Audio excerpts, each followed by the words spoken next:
नमस्कार। मृत्यु के द्वार में से सबको गुजरना पड़ता है। जिसने जन्म लिया है उसे एक दिन मरना ही होगा। मृत्यु का डर और मरने के बाद क्या होगा, इसका डर हर मनुष्य के ऊपर छाया रहता है। परंतु संतों के शिष्यों को मौत का कोई डर नहीं होता है। वह मृत्यु को जीत लेता है, क्योंकि वह प्रतिदिन मृत्यु के द्वार में से जाता और आता है। मौत उसके लिए कोई रहस्य नहीं होती, क्योंकि वह अपने अनुभव के द्वारा उसे अच्छी तरह जान चुका होता है। अभ्यासी मृत्यु को आनंद की घड़ी मानता है, क्योंकि शब्द से जुड़कर उसने जान लिया होता है कि शरीर को त्यागने के बाद वह अविनाशी प्रभु से एक हो जाएगा। मृत्यु के समय आत्मा शरीर के विभिन्न अंगों, हाथ, पैर, धड़ आदि से सिमटकर आंखों के पीछे आ जाती है और यहाँ से निकलकर शरीर को हमेशा के लिए छोड़ देती है। संतों द्वारा सिखाए गए अभ्यास में शिष्य की आत्मा इस प्रकार शरीर को छोड़कर आंखों के केंद्र में आती है और यहाँ से रूहानी मंडलों में प्रवेश करती है।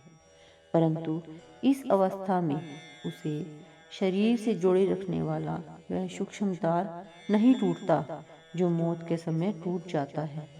अभ्यास के बाद शिष्य की आत्मा वापस शरीर में आ जाती है। जीते जी मरने की अवस्था परमात्मा की प्राप्ति और जन्म मरण के बंधनों से छूटने का एकमात्र साधन है। मरने के बाद हर जीव को शरीर छोड़कर सूक्ष्म जगत में जाना पड़ता है, परंतु संत कहते हैं कि मनुष्य को चाहिए कि शब्द के अभ्यास द्वारा जीते जी उस जगत में हो आए जहाँ मर कर उसे जाना पड़ेगा। कबीर साहब कहते हैं कि गुरु का दिया हुआ परम ज्ञान यही है कि शिष्य अंतर के जगत में जीते जी प्रवेश करे और मन तथा माया से परे के चेतन लोक में पहुँचे।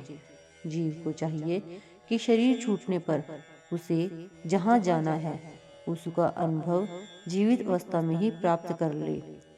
शरीर को खाली करके अंदर जाना ही जन्म मृत्यु के बंधन से छुटकारा पाने का एकमात्र उपाय है। सभी संतों का कथन है कि जीते जी मरना ही परमात्मा की प्राप्ति का मार्ग है।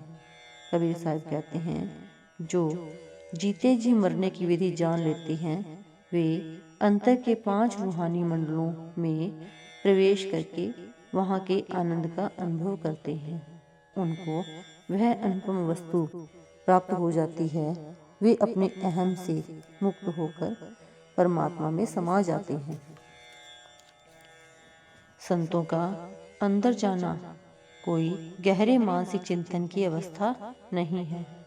जिस अंदर का वर्णन संत करते हैं वह एक वास्तविकता है, जिसका अनुभव पूरे गुरु का शिष्य दिव्य नेत्र को पार करके प्राप्त करता है। आंखों के केंद्र से ऊपर जाने पर अभ्यासी रूहानी दुनिया के ऐसे दायरे में पहुंचता है जो अकथनीय है। यह दुख दर्द से रहित अलौकिक सुख का लोक है। जैसे जैसे शिष्य चेतनता के ऊंचे मंडलों में बढ़ता है, वैसे वैसे वह अधिक शांति और आनंद का अनुभव करता है। जब वह सर्वोच्च रूहानी देश में पहुंचता है तो उस आनंद का अनुभव करता है जो अजर और अमर है, जो स्वयं परमात्मा है। अधिकतर संतों ने अंदर के मंडलों के तथा वहाँ के रंग, शब्द, प्रकाश आदि के केवल संकेत दिए हैं। कबीर साहिब ने अंदर के देशों का वर्णन रूपकों और उदाहरणों के द्वारा किया है। ये कहते हैं कि आकाश की गुफा में निरंतर अमृत रस बरस रहा है। यहाँ बिना इंस्ट्रूमेंट के संगीत हो रहा है, जिसका ज्ञान अंतर में ध्यान लगने पर ही हो सकता है। वहाँ बिना तालाब के कमल खिल रहे हैं और निर्मल आत्माएं क्रीड़ा कर रही हैं। बिना चंद्रमा के प्रकाश हो रहा है और जिधर भी नजर जाती है निर्मल आत्मा ही दिखाई देती है। यहाँ पहुँचने पर काम, क्रोध आदि विकार भस्म हो जाते हैं।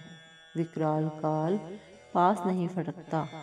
युगों युगों की इच्छाओं की प्यास बुझ जाती है और कर्म, भ्रम, पाप और व्याधि सब दूर हो जाते हैं।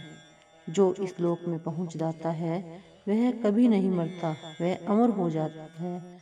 यह तमाम अनुभव जीव को तब होता है जब वह दिव्य नेत्र पर ध्यान लगाकर प्रभु के ध्यान में समाधि लगा लेता है। कबीर साहिब कहते हैं कि अंदर की रूहानी यात्रा तब शुरू होगी जब जिज्ञासु पूरे गुरु से उपदेश और नाम का अभ्यास करके अपने आप को आंखों के केंद्र पर ले आएगा। संतों के अनुसार स्थूल, सूक्ष्म और कारण देशों को पार करने के बाद ही आत्मा शुद्ध रूहानी मंडलों में जा सकती है। ये मंडल त्रिकुटी से आगे 10वां द्वार से शुरू होते हैं। कबीर साहिब कहते हैं कि इस 9 दरवाजों वाली नगरी में भाग दौड़ करने वाले मन को स्थिर करो। जब तुम त्रिकुटी से ऊपर बढ़ोगे 10वां द्वार खुल जाएगा और तब मन मस्त हुआ नीचे त्रिकुटी में रह जाएगा। Thank you.